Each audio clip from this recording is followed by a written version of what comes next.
old again. Not half. The players return to training after their weekend draw to Wolverhampton.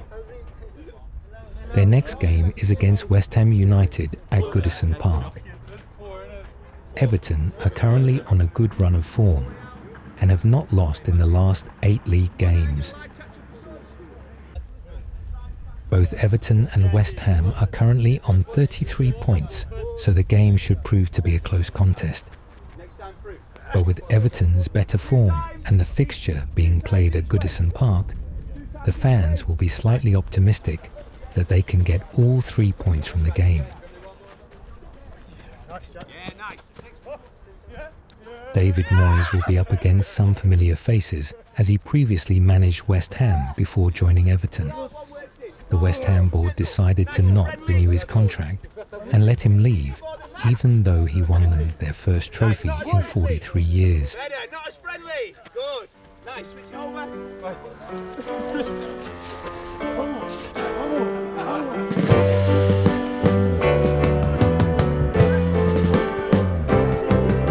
Sitting in the basement apartment I rented with you.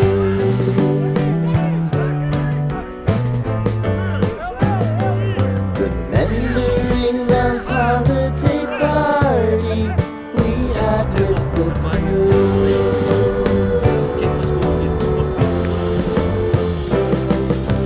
Romeo was roaming the garden. Saturday was spent in a parking lot. Gave it all we got. It was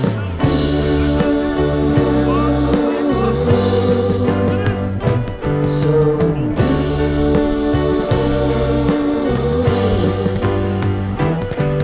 with you.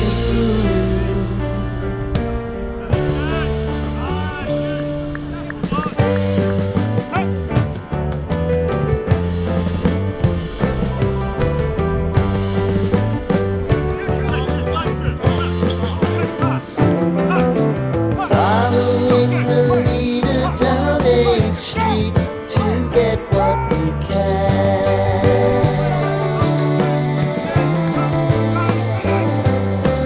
Crawl up the walls, make a few calls to the man.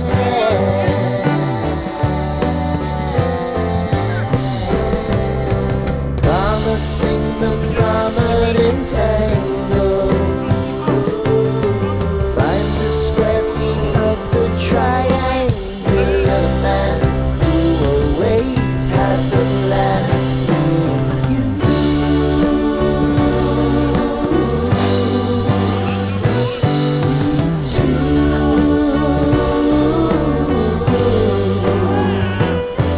What's new?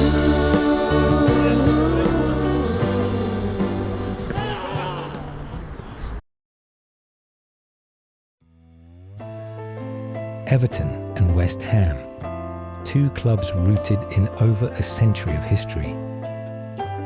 Everton, founding members of the Football League, 9-time champions. West Ham, born from the ironworks, with legends who helped win England the World Cup. Their rivalry isn't local, but it's personal, fueled by pride, passion, and now by David Moyes. He built his legacy at Everton, 11 years of defiance and belief before leaving, and for over a decade never returned. Until now, back at Goodison, back where it started, but this time facing the club he rebuilt in his absence, West Ham. This isn't just a match, it's history coming full circle. Everton, West Ham. Past meets present, and only one moves forward.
Okay, your hair is exactly like him as well.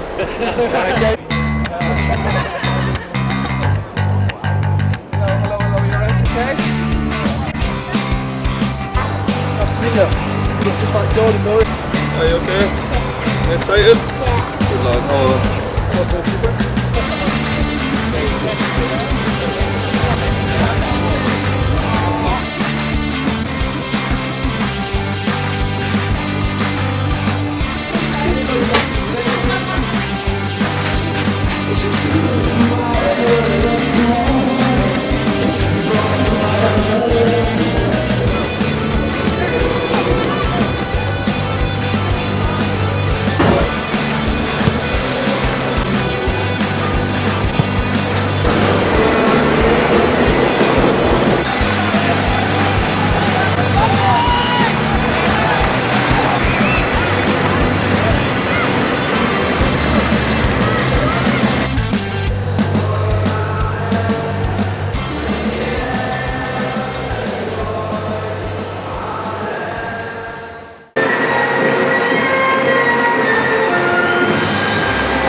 James Garner gets the game underway.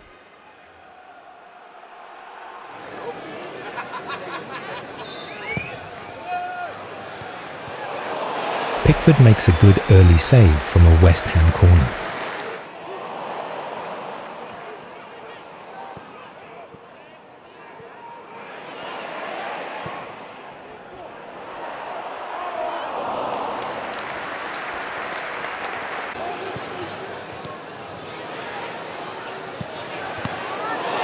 The early stages of the game are quite even, with both teams having spells of possession.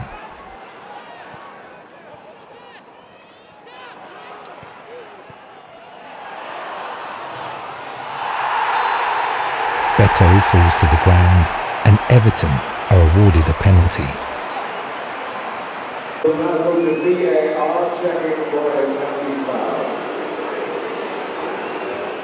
After an on-field review, the penalty is overturned. The teams go in level at half-time.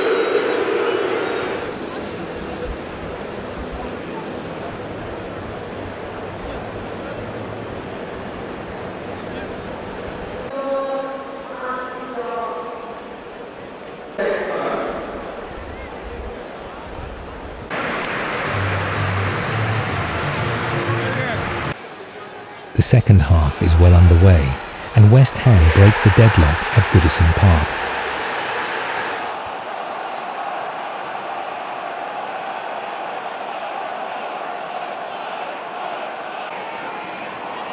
Everton look for a response.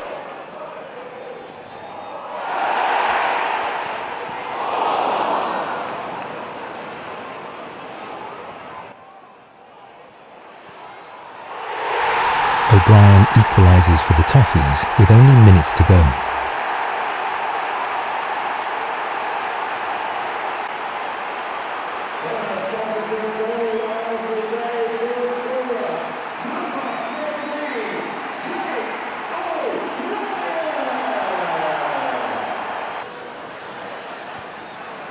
Alcaraz has a late opportunity to win the game, but his effort goes narrowly wide of the post. Full time, Everton won and West Ham won.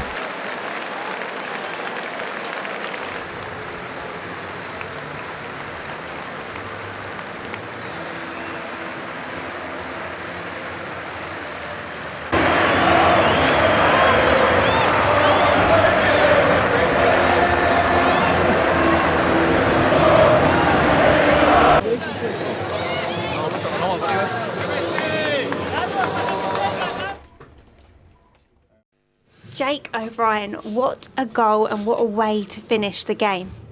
Tell me how that fell down for you, that goal. No, I mean we just kind of flooded the box with bodies. We were chasing the game a bit, and no, there was a good ball in. Ghana put a good ball into me, and look, happily I'm on the end of it. First half, you didn't stop putting crosses in, along with your teammate Jack Harrison. What kind of happened in the second half when you had a chat? No, I mean in the first half I thought we had a lot of chances to score, but on another day we could have scored, and then I suppose we went in the second half, and it was more about how do we finish them chances. And I think when we came out we went flat for maybe 20 minutes, and that's when they caught us. But then after that, then I think we kind of came together and kind of chased the game, and happily came away with something. You've got 5 games left here now as well. How important is it to really make your mark? No, definitely. I mean, the crowd again were amazing, and it's amazing that we're, I suppose, 8 games unbeaten again. So, yeah, no, the crowd have been amazing, and they've always pushed us to the end.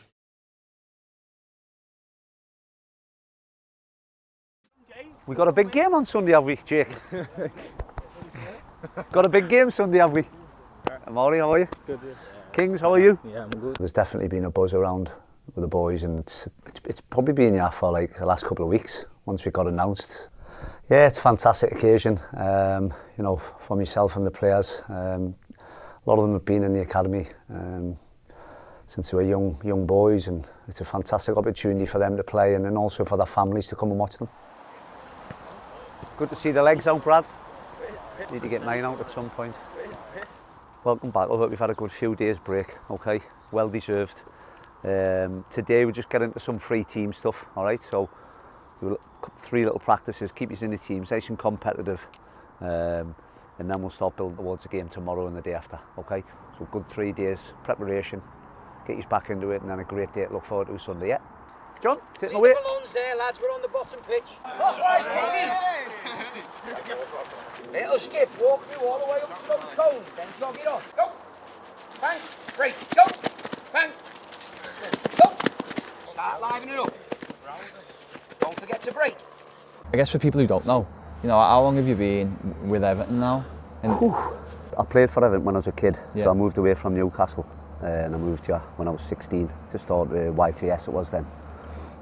And then I did a YTS, and then Howard Kendall signed me as a professional. So I was a professional for 1 year, played in the reserves, and then I sort of went away, loads of different experiences. Championship was the highest I played, I had a career in the lower leagues. Yellow's in the middle.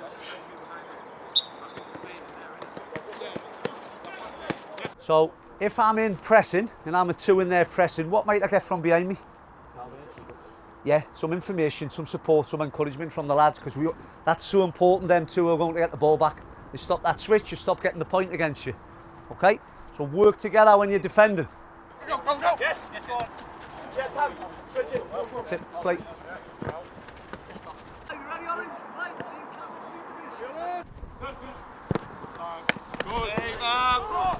Better! Better play! Yes, go.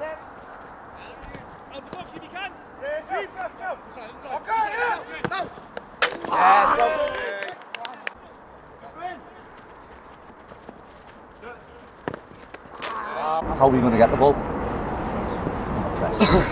So 25, 30,000 come to watch it. They want to see us drop off into the block. What do they want to see? See you go and get after it. Okay? He's got us in enough times. It'll be the same in terms of who's in there. Not dropping off. We're going to go after it. Okay? You're playing at Bramley Moor, so you've played there already. Okay, you know what it's like to play there. There's a lot of eyes on you this weekend. Okay. You're on trial. Every time you get on that pitch, you're on trial. Okay, don't forget that. So showcase what you can do. Take opportunities when they come. They don't come very often. This is another great opportunity for you. So try and take it where you can. Okay? Enjoy it as well.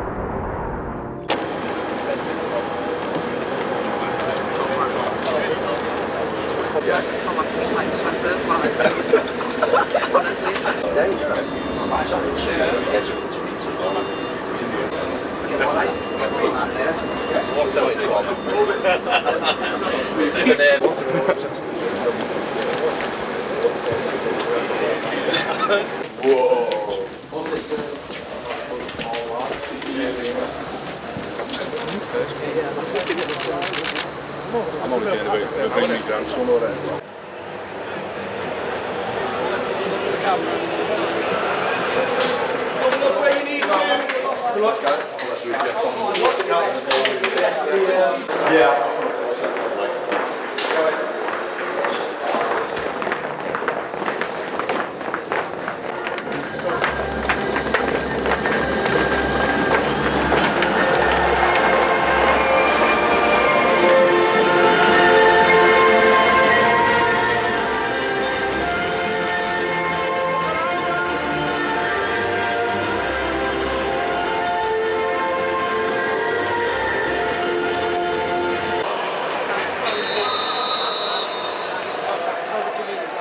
I think, you know, football people, we always want to win every game, every training session, and that's right.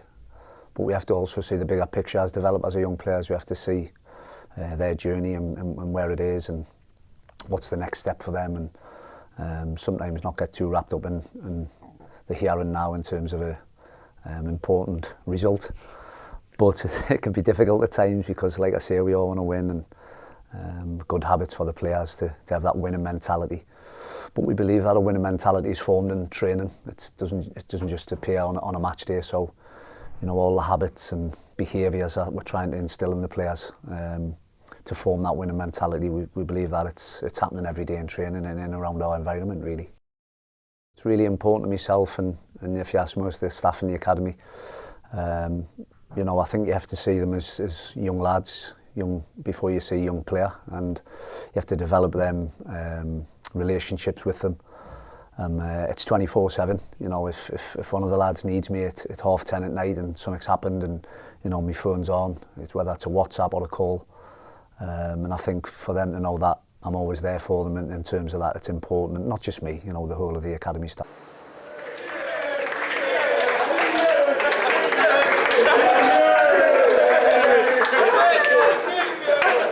Oh yeah.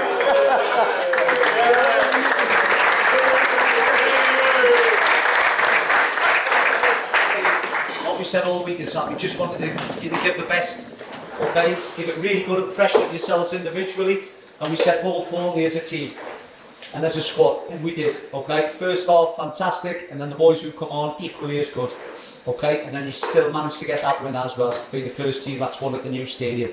No one can ever take that away from you. So well done and enjoy it. Okay?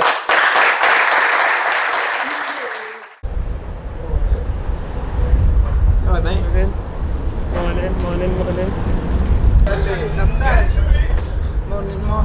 Morning. Debes. No. Debes. No. Debes. Okay. Good. Yeah. Okay. Back at Finch Farm, the first team are preparing for a midweek game against Liverpool at Anfield in a few days' time. It comes not long after the last Merseyside derby, which ended in dramatic fashion, with James Tarkowski scoring late on to earn Everton a draw.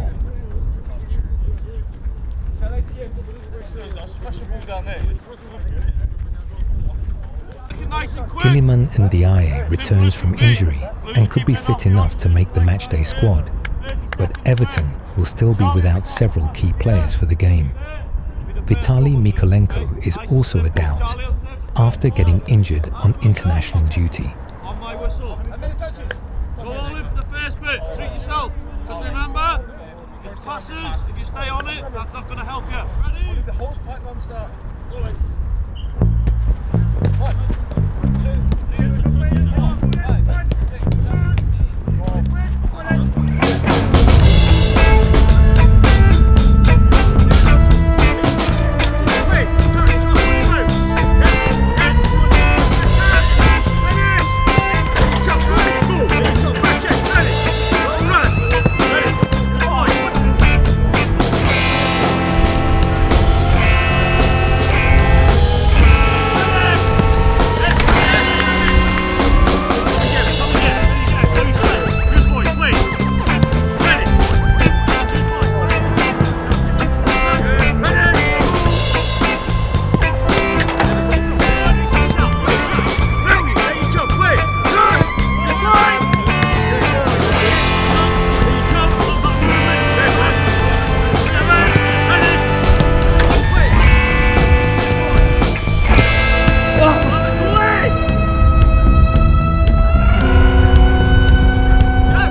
In Liverpool, football isn't just a game. It's blood, it's breath, and no rivalry runs deeper than the one that splits this city in two. Everton and Liverpool, a rivalry born not out of geography, but of history. When one club became two, and a family feud became a century-long war. From Dixie Dean's thunderous goals at Goodison, to Alan Ball's tireless drive in blue, Everton's legacy is built on grit, loyalty, and fire. And across Stanley Park, legends like Kenny Dalglish and Steven Gerrard carved their names into Anfield stone, turning dreams into European glory. But when the Merseyside derby comes, form doesn't matter. Trophies don't talk. This is about pride, about neighbours who won't speak, families who sit on opposite sides of the same couch. One city, two clubs. And when blue clashes with red, history steps out of the shadows and the world stops to watch. Because here, in Merseyside, football is everything.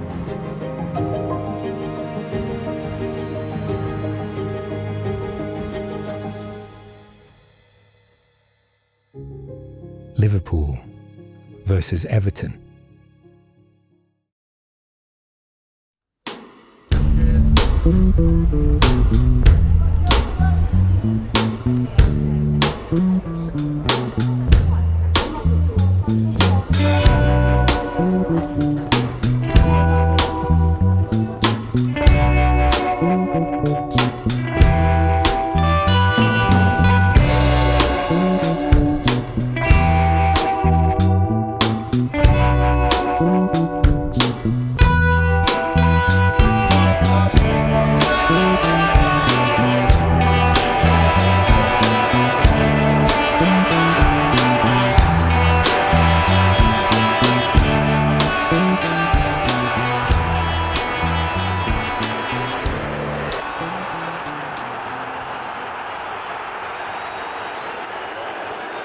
The game gets underway.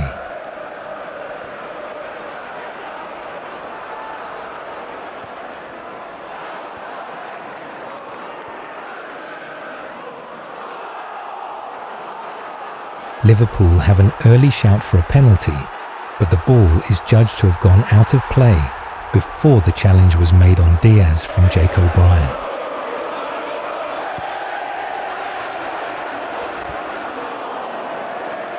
Everton have started the first half the best out of the two teams and have had a few good moments on the ball. James Tarkowski then hits a good long ball up from the back, which puts Beto through in on goal. And he finishes well, putting the ball in the net, past the Liverpool goalkeeper, but the linesman flags for offside.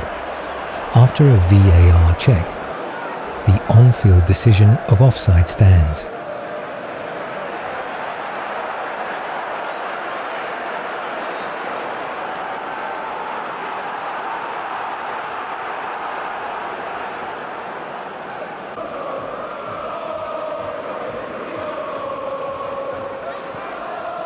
Pickford is forced into making a routine stop from a header at the back post.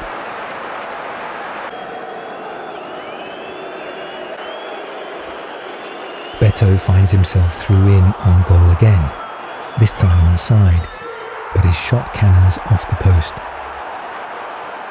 Everton are unlucky not to be leading the game.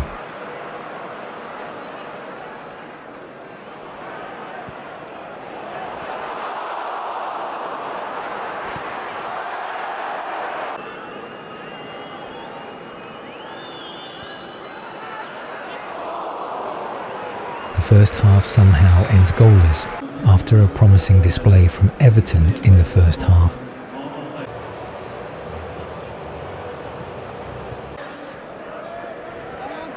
Liverpool have come out the better team in the second half and Everton are put under early pressure.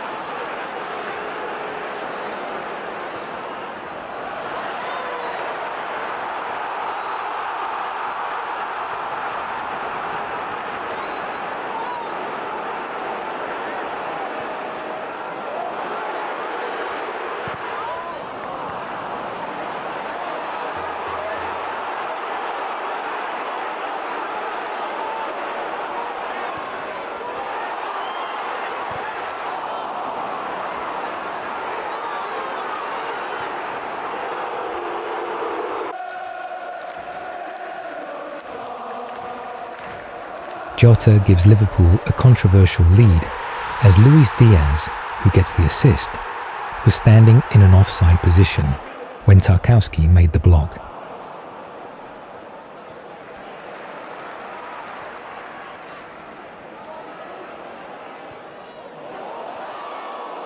Everton failed to get back into the tie.